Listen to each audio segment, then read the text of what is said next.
5 kinds of marriages that can destroy you eternally. 5 kinds of marriages that can destroy you eternally. Number 1, same-sex marriage. That is marriage between a man and a man, marriage between 2 men, marriage between 2 women, a man and a man, and a woman and a woman. It is abomination before the Lord. In Genesis 19:4-6, the reason for the destruction of Sodom and Gomorrah is because of homosexualism and lesbianism.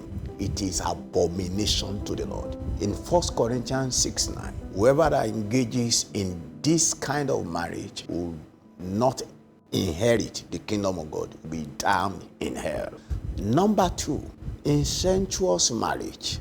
In Leviticus 20:12-13, God condemned marriage between parent and children, between siblings and half-siblings. Number 3, marriage with close family members. Marriage with close in-laws. Marrying your daughter-in-law, your son-in-law, your sister-in-law, stepdaughter, or granddaughter. Anyone who engage or who is involved in this kind of marriage will be destroyed eternally. Number 4, interreligious marriage and intermarriage with some specific nations. In Deuteronomy chapter 7 verses 1-3, the Lord commanded that his children must never marry with certain nation and interreligious. That is, Christian must not marry an idolater. Christian must not marry Muslim.